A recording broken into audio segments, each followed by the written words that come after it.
پوچھا گیا کہ جنت کتنی دور ہے؟ آپ صلی اللہ علیہ وآلہ وسلم نے فرمایا، جنت 2 قدم پر ہے، پہلا قدم نفس پر رکھو، دوسرا قدم جنت میں ہوگا۔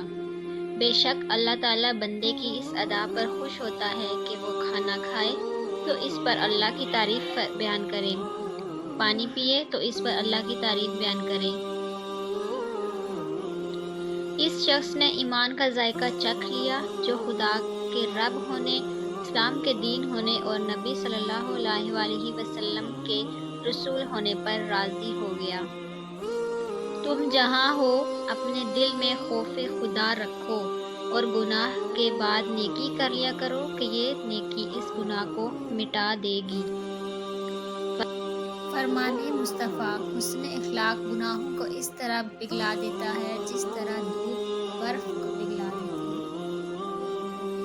حضرت عبداللہ بن عباس رضی اللہ تعالیٰ عنہ کہتے ہیں کہ نبی کریم صلی اللہ علیہ وآلہ وسلم نے فرمایا، تمہارے لیے یہی گناہ کافی ہے کہ تم ہمیشہ جھگڑا کرتے رہو۔ رسول پاک صلی اللہ علیہ وآلہ وسلم نے ارشاد فرمایا، من کے لیے مناسب نہیں کہ وہ لعنت ملامت کرنے والا ہو۔ روز قیامت خوش اخلاق سے بڑھ کر کوئی چیز منہ کے نامہ اعمال میں باری نہ ہوگی۔ جب کوئی بندہ بیمار ہوتا ہے یا وہ سفر میں جاتا ہے تو اس کے وہ تمام عمل لکھ دیے جاتے ہیں جو وہ حالت قیام اور تندرستی میں کرتا تھا۔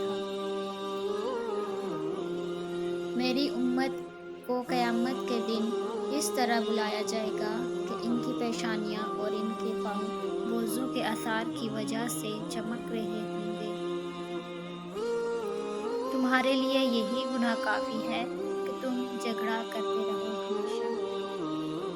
گناہ وہ ہے جو دل میں کھٹکے اور جس کا لوگوں پر ظاہر ہونا تجھ کو پسند نہ ہو۔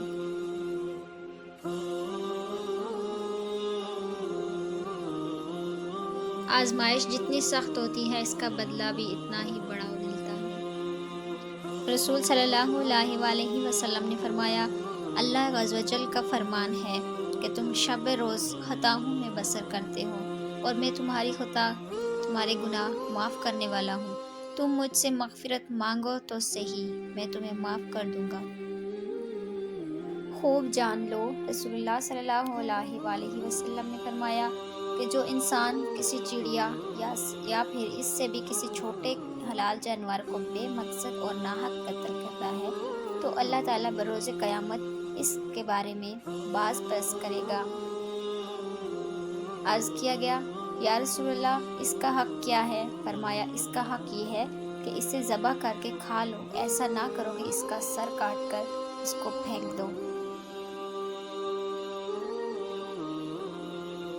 کیا میں تمہیں جہنمی لوگوں کے بارے میں نہ بتاؤں؟ ہر سخت مزاج، بد اخلاق اور تکبر کرنے والا جہنمی ہے۔ حدیث نبوی، بے شک قیامت کے درجہ اور مرتبہ کے لحاظ سے سب سے بڑا آدمی ہوگا جس کے شر سے بچنے کے لیے لوگ اس سے کنارہ کشی کر لیں۔ رسول اللہ صلی اللہ علیہ وآلہ وسلم نے فرمایا، جو شخص نجومی کے پاس آیا اور اس سے سوال پوچھا، اس کی 40 دن رات کی نماز